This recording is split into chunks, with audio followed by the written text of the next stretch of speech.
మన ప్రభు అయిన యేసుక్రీస్తు నామమున మీ అందరికి వందనాలు. సియోనులో నుండి వాక్కు, వర్డ్ ఫ్రమ్ జయోన్, దేవుని పరిశుద్ధమైన వాక్యమును ఆయన సన్నిధిలో ధ్యానిద్దాం. ముందుగా నేటి దిన వాగ్దానాన్ని చదువుదాం. మత్తయి సువార్త 18వ అధ్యాయం 18వ వచనం. భూమి మీద మీరు వేటిని బంధింతురో అవి పరలోకమందును బంధింపబడును, భూమి మీద మీరు వేటిని విప్పుదురో అవి పరలోకమందును విప్పబడునని మీతో నిశ్చయంగా చెప్పుచున్నాను. ఈరోజు మనకు వాగ్దానంలో ఉన్న వాగ్దానమైన విషయం ఏంటంటే, భూమి మీద మీరు వేటిని విప్పుదురో అవి పరలోకమందును విప్పబడునని మీతో నిశ్చయంగా చెప్పుచున్నాను. వేటిని విప్పడము, వేటిని విప్పాలి?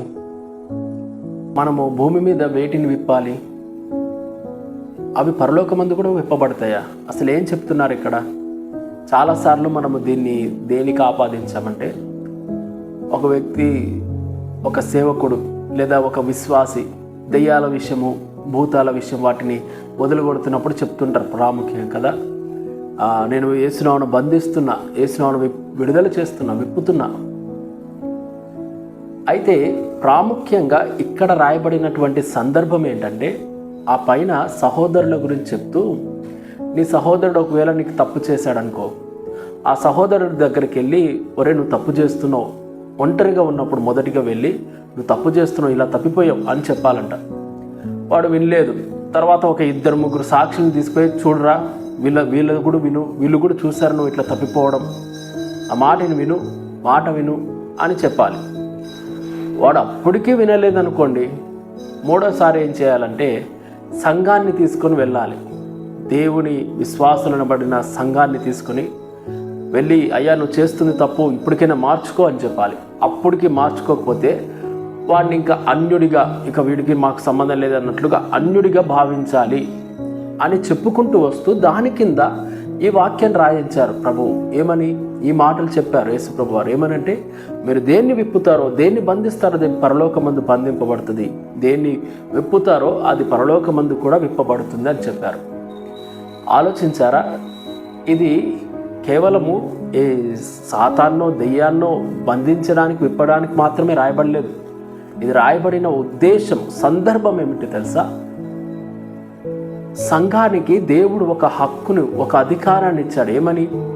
ఒక వ్యక్తి తప్పు చేసినప్పుడు ఆ వ్యక్తిని కాదనుకోవడానికి, అన్యుడు అనుకోవడానికి, ఆ వ్యక్తిని బంధించడానికి లేదా ఆ వ్యక్తి విషయమై విప్పడానికి ప్రభువు సంఘానికి అటువంటి అధికారాన్ని ఇచ్చాడు.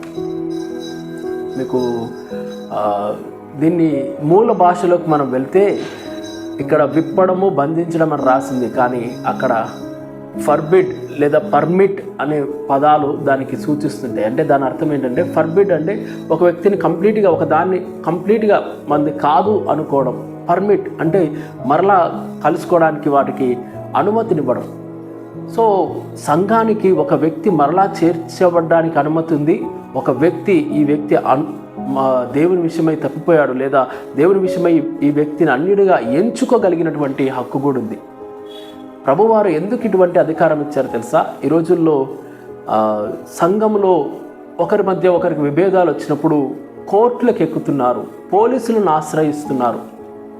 మీరు క్రైస్తవులు అంటారే, దేవుని బిడ్డలు అంటారే, మీ మధ్యలోనే వివాదాలా అని చెప్పి కోర్టు మెట్లు ఎక్కుతున్నారు. అయితే ప్రభువారు ముందుగానే ఒక గొప్ప రాజ్యాంగం మనకిచ్చారు. అది వాక్యము. భూమి మీద ఏ 2/3 ఏ పార్లమెంటు కూడా దీన్ని రద్దుపరచజాలని రాజ్యాంగం.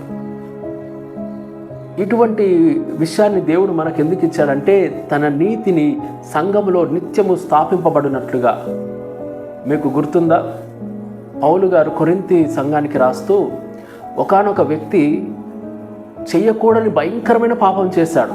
చేసినప్పుడు పౌలు గారు అన్నారు, ఆ వ్యక్తిని మీరు బహిష్కరించండి, ఆ వ్యక్తిని దూరం పెట్టండి అన్నారు. సంఘమంతా దూరం పెట్టారు. ఇదేంటి, ఎక్కడి నుంచి వస్తుంది పౌలు గారికి హక్కు? ప్రభువారు ముందే చెప్పారు, సంఘానికి అటువంటి అధికారాన్ని నేను ఇచ్చానని. అంతేకాదు, ఆ వ్యక్తి బాగా పశ్చాత్తాపడి, అయ్యో నేను చేసిన తప్పు అని తెలుసుకున్నప్పుడు పౌలు గారు మరలా కొరింథీ సంఘంతో చెప్పారు, ఇక దూరంగా ఉంచకండి, తనను మరలా చేర్చుకోండి.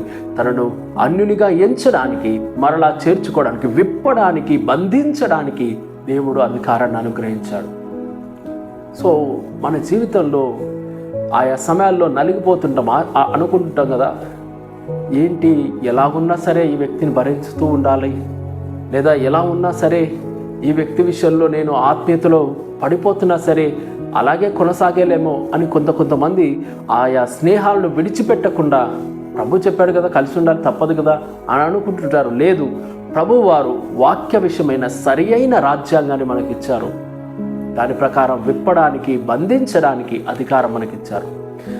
రెండవ ప్రాముఖ్యమైన విషయం ఏంటంటే, విప్పడం మనకు తెలుసు, మనమందరం ఉపయోగించే విషయమే. అయితే ప్రభువారు ఈ ఒక్క విషయమే కాకుండా విప్పడానికి నిజంగా మనకు హక్కునిచ్చారు. ఇదే శిష్యులు వెళ్ళి ఒక గాడిద పిల్ల కట్టబడి ఉంటే దానిని విప్పడం మనం చూస్తున్నాం.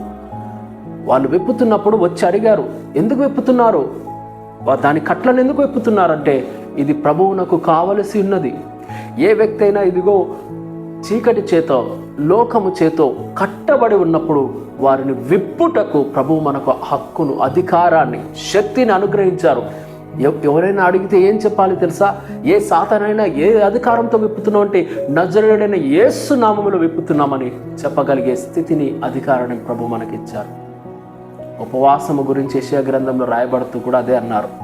మనం ఉపవాసం ఉన్నప్పుడు అనేక మంది కాడి మాను మోకులు విప్పడానికి, కట్లను తెంపడానికి ప్రభు మనల్ని ఎన్నుకున్నారని.